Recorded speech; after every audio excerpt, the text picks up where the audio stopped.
Hello. I forgot, I didn't have a chance to congratulate Alejandro Murguia as the new Poet Laureate of San Francisco.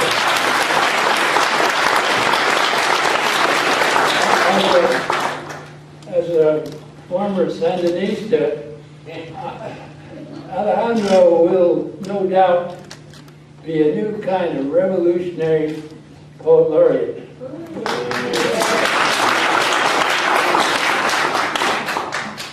Bravo, Alejandro. This is a new book, new direction is going to publish of mine in the fall, called Time of Useful Consciousness. And I asked a lot of people what that phrase meant, and nobody seemed to know. It's an aeronautical term, meaning the time from when you're deprived of oxygen until when you pass out.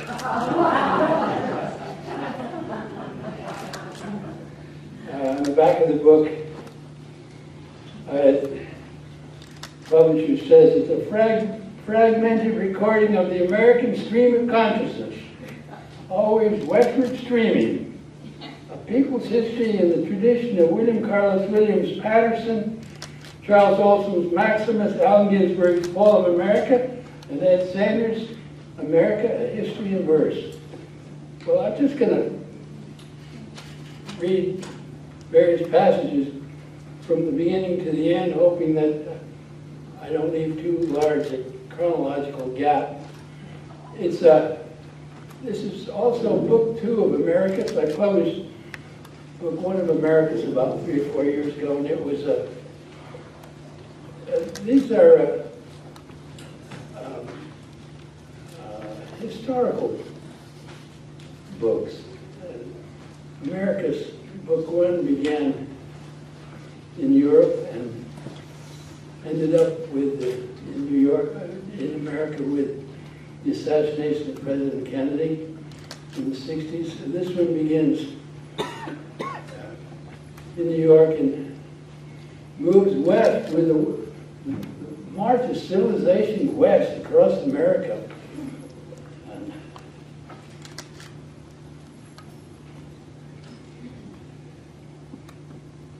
part 1. In that hinterland, in that internation that stretches westward from Manhattan, autumn finds the people restless across the iron cities, cement plans and silted rivers, across Appalachia, across Ohio, first western frontier, and down into Middle America, Inter America, by Great Lakes yearning, by firelands burning, red brick mansions motoring down the wooded streets of 100 winded towns, under the huge sugar maples, down the avenues of dying leaves, each a hand letting go in the full catastrophe, the full miracle of life.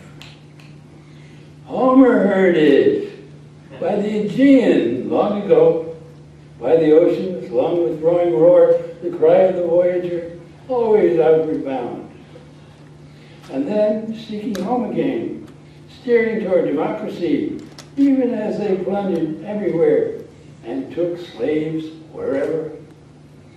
And we had our own town criers, Whitman, Melville, Emerson, Thoreau, Thomas Paine and Mark Twain, and Thomas Wolfe with his destiny that leads to the soft stone smile of an angel in lives haunted by a Georgia slattern because a London cutpurse went unhung. And Woody Guthrie, and Dylan, and Pete Seeger, and Johnny Cash, and Paul Robeson singing Joe Hill, the true popular poets of America. Their voices moving everyone, more than the poets in books, the private, the printing press, having made them so silent.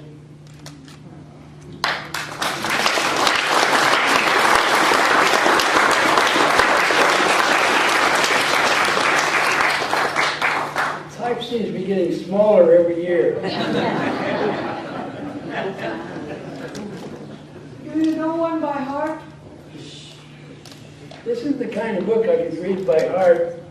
It's a discursive history. I can do poems from Coney Island by heart. I want to throw one of those right in the middle of this, though. I'm going to do one later. Part 2. So that, sailing westward from the crenellated old world of overage Camembert Europe, millions washing up on virgin shores, ripe with promise, ideas, alphabets, fornications, transmigrations, transgressions, Roman noses blown in Sephardic profiles, Arab lips praising Allah in Alabama, ilala, ilala, Allah, ilala, prayer rugs traded for status symbols in Cincinnati, baseballs lost among the Pleiades, quoth Lamantia. Boris and Bessie Tomaszewski, born Yiddish in the Ukraine, spawning the genius maestro MTT. You're not in the shtetl anymore, baby. And birth certificates for the firstborn of immigrant families inscribed with names like America's D'Alessandro. America, America, stranger than paradise. And old hunchback Tony Tenori, Genovese fisherman, smelling of garlic and pepperoni, catching crayfish in the Bronx River, off Parkway Road, Bronxville, where he lived in a hut by the railroad tracks, where sometimes could be heard the sweet, sad sound of the mandolin. And Gregorio Nunzio Corso, born Calabrese, orphan on Blinker Street, who became a poet in prison, mouthing mad mouthfuls of new American lingo. And French Canuck Jack Kerouac, growing up American in Lowell, Mass, a Red Sox fan in his lumberback shirt, speaking Choual with Mémère, his Quebecois mother. And Dealey Devine fled to America from the last great Irish potato famine, ending as a housekeeper in a fine mansion in Westchester, still speaking her rough Irish brogue, and the sharp tongue she had, and fast on the uptake she was, with the wit of her publican father, downing his 5th pint, while W.E. Du Bois, born in Great Barrington, Mass., by a Dutch African mother, and a father descended from West African slaves, grew up to write the souls of black folk, striking like a thunderclap on the ears of those who didn't want to hear it. All those immigrants melded into one new man, a new brand of man. The old guy in shirt sleeves with armbands on vacation in the old country, his first time back in 30 years, and he looks around dazed. And the Polish lady on 5th Avenue, parking her Mercedes in her private garage, and the kid in short pants on her skateboard, and the old dame wiping the counter of the diner in South Side Chicago, and the old codger in baggy pants playing chess in Washington Square, and the prom queen from the South about to enter Columbia College and major in men. And the cabinet maker in Connecticut, who just lost his wife to cancer, screaming in the dark, even as Bebe Deutsch tells her class at Columbia, how can we write the great Russian novel while life goes on so unterribly? With other immigrants creating caustic critiques of the American way of life, like Noam Chomsky, with a father from the Ukraine and a mother from Belarus, or Howard Zinn rewriting history and her history with a father from Austria-Hungary and a mother from Siberia. For Hitler had shaken the tree, and the full fruit of Euro brains fell on America. Barazon and other polyglots at Columbia U, Einstein walking with Godel down Princeton's leafy lanes, French surrealist refugees conning Manhattan galleristas, and Easterners listening to Mahler's fatal forebodings, and Westerners to country western folk music in overdrive. Back when heartland America was still all small towns, with small towns, small town life, the only life, before the iron horse came on shining rails, steering toward democracy, and linked them all together, possibly as a nation. Part 3. East of Santa Fe, you can still see from a small plane the old wagon tracks in the earth, ruts a mile wide. You can almost hear the cracks of whips over horses, the cries of drivers in the dust. The whole dawn, the white dawns, bursting over mesas and tablelands, onward by any wheel or horse, any rail, any car, by buggy, by stagecoach, walking along, hooves pounding the great plains, caravans in the night, trains in the night, shuttles, freights, boxcars, the first iron horses hooting lonely in the great dark across still open prairies, connecting isolate towns, connecting everyone for the first time, sprawled across the continent.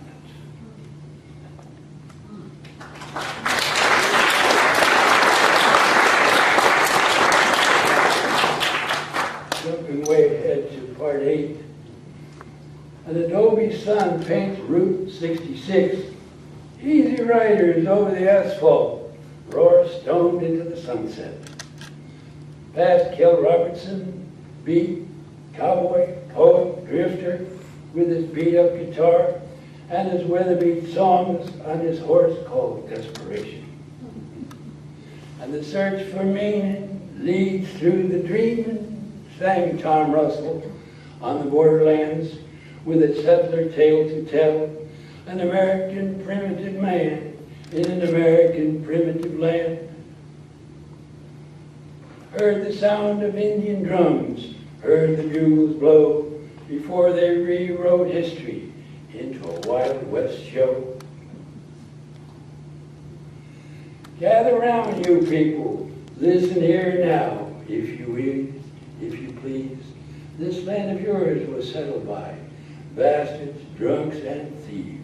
And all those New York carpetbaggers, angel-headed in tight pants, hard on showing, heading westward on their road to Denver, San Francisco, Mexico, leaving behind all those Manhattanites who never crossed the Hudson, seeing still the New Yorker map of America, a great slough west of the Hudson, reaching all the way across to palm trees on the Pacific, and Neverland in celluloid with Chaplin and Garbo and Harold Lloyd.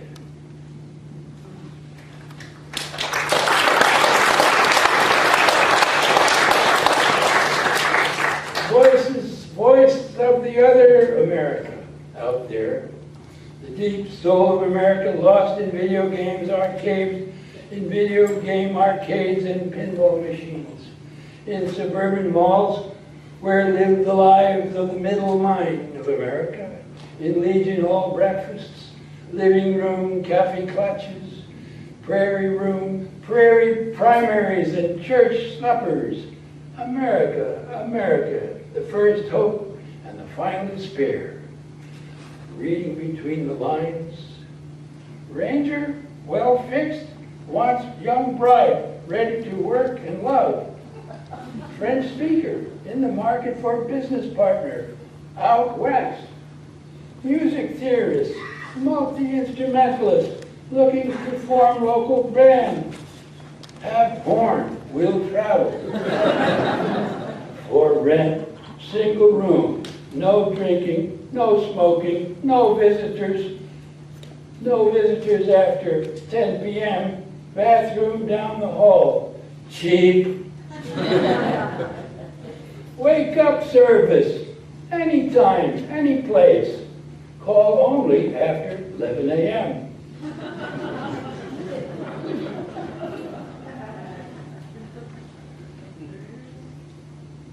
And on and on.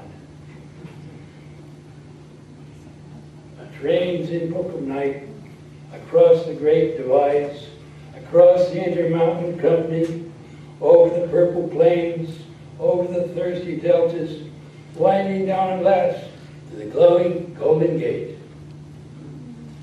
San Francisco, San Francisco, in that hinterland that stretches westward all the way from Athens.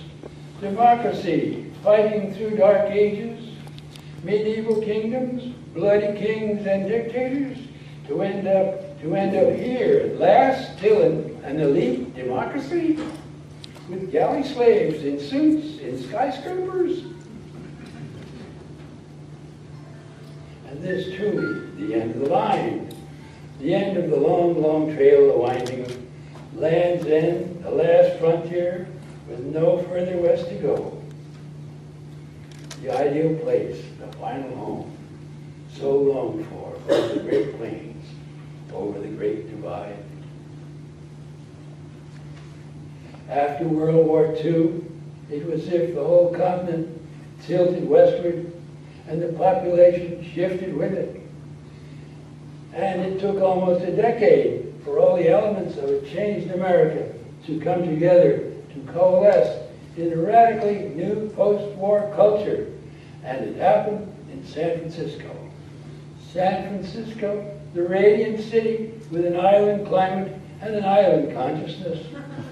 Not really a part of the United States. Kind of offshore colony, settled by adventurers, prospectors, drifters, fishermen, castaway sailors, and ladies of fortune. Coolies, card sharps, and con men. Everything but the good bourgeoisie, who moved in later, put up curtains.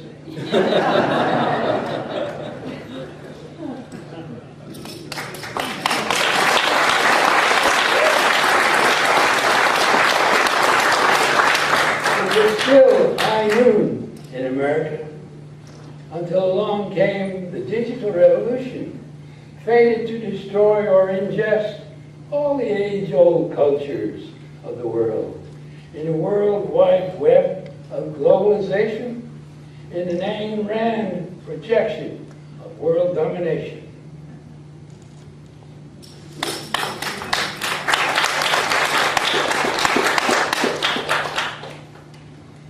And the forest fires of Kali Yuga about to consume us. And Smokey the Bear, in his broad park ranger's hat, in his raging fury to save planet Earth, still swings his Vajra shovel to douse the fires of greed and war, and still chants his great enlightened mantra. But who hears it as it echoes in the wilderness? With a forced march of progress, forcing all onward, technocracy versus the heart, the aristocracy of corporations versus the people, macro tiendas in Teotihuacan, the pyramids lit up like cupcakes, capitalism masquerading as democracy, with free speech only for those who have nothing to say, carrying within itself the seeds of its own destruction, and all the other cliches of the left, which are all too true. I heard the news today. Oh boy. Man too stupid and too greedy to save himself from eco-catastrophe? In an Armageddon of autos, in the City of Angels, in downtown Denver, in Chicago, and Manhattan, Mexico City and Milan, Calcutta and Tokyo, down in the bad breath of machines. The sun's wearing shades, the ozone layer breathing smog, the ecosystem that's finally balanced as a mobile sculpture, a computer about to crash, a casino culture out of control, a hole in its ozone soul, a sweepstake winner take all, a shooting gallery for masters of war, a full market with toreadors, a runaway juggernaut heading for naught, a runaway robot bombing through cities, the hydraulic brake blown internet gamblers and dot-com billionaires coked up in stretched limos. Coked up in stretched limos. And Martin Luther King saying, it's now up to us to choose non-violence or non-existence. The whole spinning world lights up, tilts, a billion jackpots blow with a bang, kingfishers catch fire, dragonflies draw flame, shoppers carried by escalators into the flames. Skin-deep civilization gone in a flash of samsara as the carbon air bursts into flame. Rock-a-bye, baby, swaying low, sweet chariot, into the far future where nations and borders no longer exist, and a great swarming of fellahin hordes sweeps the earth in search of food and shelter.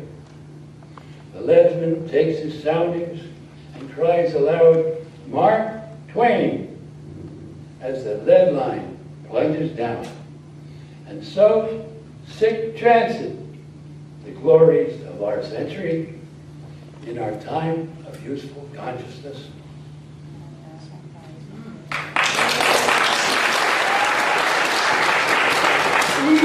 Enough! Enough of this loud lament of the disconsolate chimera. Enough! Walt Whitman, you should be living at this hour. Optimist of humanity en masse. Old Graybeard, old Walt, stepping off Brooklyn Ferry into the heart of America. You who contained multitudes, you who heard America singing, you who sounded your barbaric yawp over the roofs of the world, you who said, I'll whimper up no more, out of the closet, endlessly rocking.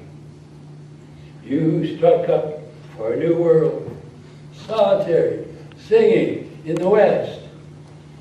Where are we now, dear poet, dear lover, eternal yea-sayer?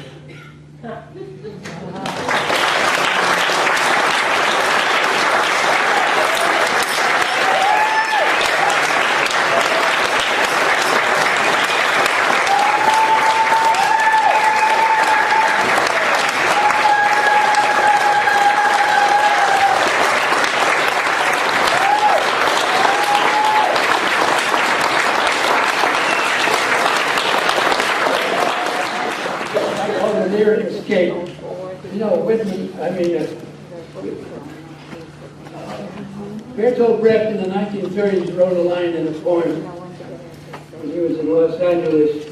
What times are these when the poem about a tree is almost a sin because it covers so many silences about so many horrible things.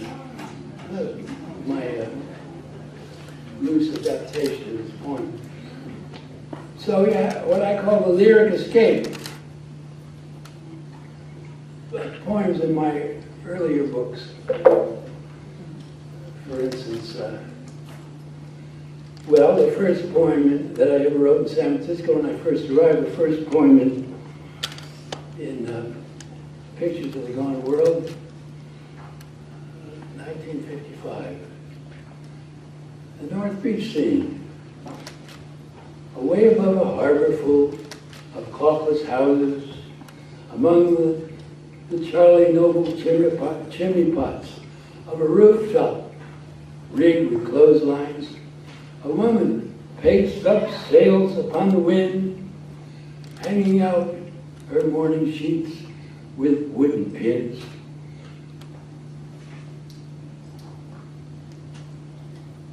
Her nearly naked breasts throw taut shadows as she stretches up to hang at last the last of her so whitewashed sins. But it is wetly amorous and winds itself about her, clinging to her skin. While in the reachless seascape spaces between the blown white shrouds stand out the bright steamers to kingdom come.